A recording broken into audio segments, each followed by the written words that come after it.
Hello friends, welcome to SSC coaching centre. दोस्तों, आज के वीडियो में हम रीजनिंग के क्वेश्चन कराने वाले हैं, तो पूरा वीडियो देखिएगा क्योंकि सभी प्रश्न परीक्षा से रिलेटेड है।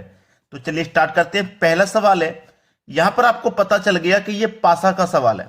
ठीक है, पूछ रहा है नीचे दिए गए पासा में अंक 6 के विपरीत फलक पर कौन सा अंक होगा।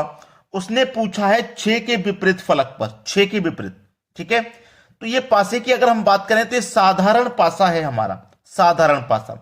और पासे में क्या होता है मैं आपको यहां पहले ही बता देता हूं कि 1 के विपरीत 6 होगा, याद रखना, और 2 के विपरीत 5 होगा, और 3 के विपरीत 4 होगा। अब यही पलट जाएगा। ठीक है, 1 के विपरीत जब 6 है तो 6 के विपरीत 1 होगा, 2 के विपरीत 5 है तो 5 का विपरीत 2 होगा, 3 का विपरीत 4 तो 4 का विपरीत 3 होगा। ठीक है, चलो, हमसे पूछा है 6 के विपरीत क्या होगा। अब जो साइड यहां पे दिखाई दे रही है उसका विपरीत फलक कभी दिखाई नहीं देता, याद रखना। ठीक है, उसका विपरीत फलक कभी भी दिखाई नहीं देता है, यह बात याद रखना। तो पासे की यहां पे 4 दिशाएं दिखाई दे रही है, 4 तरफ से 4 पासे हैं, 1 2 3 4। अब 6 के विपरीत पूछा है आपसे कि 6 के विपरीत क्या होगा। अब देखो 6 यहां पे भी है, 6 इस दूसरे पासे में भी है, 6 इस तीसरे पासे में भी है, लेकिन 6 चौथे पासे में तो नहीं है ना। 6 हमारा चौथे पासे में नहीं है। चौथे पासे में 6 है क्या? नहीं है। पहले पासे में भी 6 है, दूसरे पासे में भी है, तीसरे पासे में भी है, लेकिन चौथे में 6 नहीं है। चौथे में क्या है? 6 का जो विपरीत है वो है 1। 6 का विपरीत क्या होता है? 1। देखो यहां 6 दे रखा है लेकिन उसका विपरीत 1 नहीं है। यहां पे भी 6 है, उसका विपरीत 1 नहीं है। यहां पे भी 6 है, उसका विपरीत 1 नहीं है। जब यहां पे 1 है तो 1 का विपरीत 6 यहां पे नहीं है। तो आपका क्या हो जाएगा, यहां मैंने आपको वैसे लिख के बता दिया है कि किसका विपरीत कौन सा अक्षर होता है। तो 6 का विपरीत क्या हो जाएगा? 1 हो जाएगा, यानी कि हमारा पहला ऑप्शन बिल्कुल सही जवाब है। चलिए आप देखते हैं अगला सवाल। अगला सवाल है 2 7 16 29 क्वेश्चन मार्क, यानी कि नंबर सीरीज का ये क्वेश्चन है, बहुत ही अच्छा। यहां पर आप चेक करेंगे तो आपको ऐसा लगेगा ही नहीं कि स्क्वायर से चल रहे हैं हम या मल्टीप्लाई से चल रहे हैं, ऐसा महसूस होगा ही नहीं। लेकिन इसमें जो लॉजिक है उसको पहचानना जरूरी है। 2 से हो गया हमारा 7, यानी कि 2 से 7 कब होगा? 2 में मैं कितना जोड़ूंगा कि 7 हो जाए भाई? 2 में मैं 5 जोड़ूंगा तो 7 हो जाएगा। क्लियर है इतना? 5 जोड़ा था, अब देखो कितना जोड़ेंगे। 7 से हो गया 16, 7 से 16 हो गया तो यहां पे 9 जोड़ना पड़ेगा। 16 से हो गया 29, 16 से 29 होने का मतलब है 13 जोड़ना पड़ेगा। अब यहां पे कितना जोड़ना है ये पता करना है।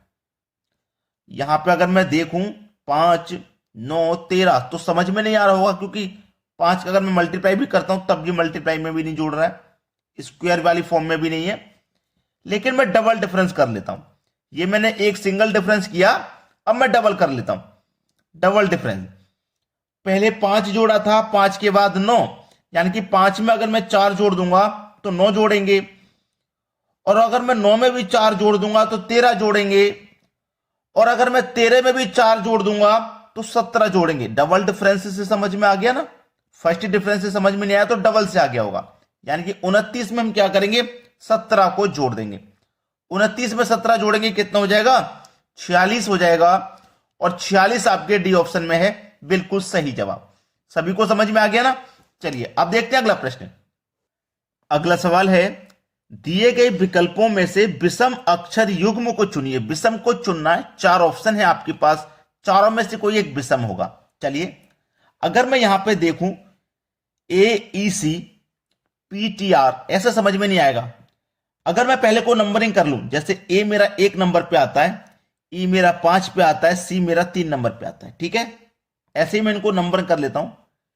PTR, R मेरा 18 पे आता है, T 20 पे आता है, और P कितनी पे आता है? 16 पे। ठीक, इनको भी अगर मैं नंबरिंग कर लूं, ये 6 पे आता है, ये 10 पे आता है, और H हमारा 8 पे आता है। H हमारा 8 पे आता है। ठीक है, इनको भी नंबरिंग करूं, के 11 पे आता है, पी 16 पे आता है, एम 13 पे आता है। अब आपको आसानी से समझ में आ जाएगा कि हो क्या रहा है। अब समझ में आ जाएगा। देखो एक, एक के बाद मेरा देखो 3 और 3 के बाद 5, यानी कि 1 में 2 जोड़ा 3 और 3 में 2 जोड़ा 5। ऐसे ही 16 में देखो, 16 में 2 जोड़ेंगे 18 और 18 में 2 जोड़ेंगे 20। सेम लॉजिक है, यहां भी 2 जोड़ा फिर यहां भी 2 जोड़ा, सेम लॉजिक लगना चाहिए। 16 में 2, 6 में 2 जोड़ेंगे 8 और 8 में 2 जोड़ेंगे तो 10। अब सेम लॉजिक लगना चाहिए। 11 में 2 जोड़ेंगे तो 13 और 13 में भी फिर हमें 2 जोड़ना चाहिए, क्योंकि हम सभी में 2-2 जोड़ रहे हैं, सभी में 2-2। यहां 2 जोड़ेंगे 13 में तो 15 आना चाहिए, लेकिन हमें 16 दिया गया है। इसका मतलब ही यही विषम है। डी ऑप्शन हमारा प्रश्न का बिल्कुल सही जवाब हो जाएगा, ये विषम दिया गया है। चलिए अब देखते हैं अगला सवाल। अगला सवाल है 12 से 7 बनाना है, या 12 और 7 में क्या रिलेशन है ऐसे कह लीजिए। 16 से फिर यहां क्या बनेगा। बहुत अच्छा सवाल है। ऐसे ही सवाल एग्जाम में आते हैं और आपको कंफ्यूज करके रख देते हैं। ये 12 जो दिया गया है, आप इस 12 को लिख लो, लिख लिया। अब 12 में से 7 बनाना है तो बहुत सारे बच्चे तो पहले माइनस करेंगे। 12 में से 5 माइनस कर देंगे 7, और यहां पे भी क्या करेंगे, अगर 5 माइनस कर देंगे तो 11, लेकिन 11 ऑप्शन में नहीं है ही नहीं ऑप्शन में 11। तो फिर क्या कर रहे हैं भाई, यहां तो 5 माइनस करके आ गया, यहां पे तो बिल्कुल नहीं आ रहा। तो ये माइनस वाला तरीका बिल्कुल गलत है, ये नहीं लगेगा, इसको भूल जाइए। आपको क्या करना है, जो 12 है ना, इसमें आप 2 से डिवाइड कर दो तो 6 बार में डिवाइड हो जाएगा, और इस 6 में 1 जोड़ दो अपनी तरफ से तो 7 मिल जाएगा। सेम लॉजिक लगेगा यहां पे। ये जो 16 है ना, 16 ले लो, 2 से डिवाइड कर दो, जैसे यहां 2 से डिवाइड किया, यहां भी 2 से डिवाइड, 8 बार में डिवाइड होगा। यहां 6 बार में डिवाइड हुआ, 1 अपनी तरफ से जोड़ा, यहां 8 बार में डिवाइड हुआ, 1 अपनी तरफ से जोड़ेंगे, तो 8 में 1 जोड़ देंगे तो 9 हो जाएगा, यानी कि बी ऑप्शन सवाल का सही जवाब। आसानी से आपको आंसर मिल गया। अब देखते हैं अगला प्रश्न। अगला सवाल है नंबर एनालॉजी का अब तक का सबसे बेहतरीन सवाल। 2/3 रेशियो 19/29, ठीक है। 8/7 रेशियो यहां पे क्या आएगा, यहां पे भी संख्या फ्रैक्शन में यानी कि बटे में दिए गई है। चलो अब यहां पे लॉजिक लगाओ। 2/3 से 19/29 कैसे बन रहा है, लॉजिक लगा दिया तो सही है, उसी लॉजिक को यहां लगा देना। 2/3 से बनाना है 19/29, यही तो बनाना है। तो चलो अगर मैं यहां पे 2 का मल्टीप्लाई 9 से कर दूं तो 18 हो जाएगा, और उसमें 1 जोड़ दूं तो ये 19 मुझे मिल जाएगा। यहां तक बात क्लियर हुई पहले। अब 3 का मल्टीप्लाई भी मैं 9 से कर दूं तो 27 हो जाएगा, और इसमें अगर मैं जब 2 जोड़ूंगा तब जाके मुझे 29 मिलेगा। यानी कि पहले जोड़ा 1, बाद में जोड़ा 2, मल्टीप्लाई सेम रखा है 9 से ही। 2 का मल्टीप्लाई भी 9 से किया, 3 का भी 9 से। ऊपर हमने 1 जोड़ा, नीचे हमने 2 जोड़ा। सेम लॉजिक यहां पे लगाना होगा। 8/7, ठीक है, 8/7। चलो 8 का मल्टीप्लाई में क्या करूंगा, 9 से करूंगा, और ऊपर में क्या जोड़ूंगा, 1। 8 ने 72, 72 में जोड़ूंगा 1 तो कितना हो जाएगा भाई, 73। ऐसे नहीं होगा, ऐसे होगा ही नहीं, इस तरीके से नहीं दे रखा। अब जोड़ने वाला लॉजिक को पता करिए क्या है, जोड़ने वाला लॉजिक। अब यहां तो मैं 1 जोड़ा, यहां 7 जोड़ा, ऐसा तो भाई किसी में भी नहीं हो पा रहा। यहां ऐसा तो यहां किसी में नहीं हो पा रहा। 1 जोड़ूंगा, नीचे 2 जोड़ूंगा, इस तरीके से कोई ऑप्शन मेरा नहीं मैं बन पा रहा। तो जरूर कोई दूसरा लॉजिक रहेगा, रहेगा कि नहीं रहेगा। अब मैं आपको बताता हूं क्या रहेगा। देखो मैंने 2 का मल्टीप्लाई 9 से किया, फिर 1 जोड़ा है, यही तो किया है। यहां 3 का मल्टीप्लाई 9 से किया, 2 जोड़ा।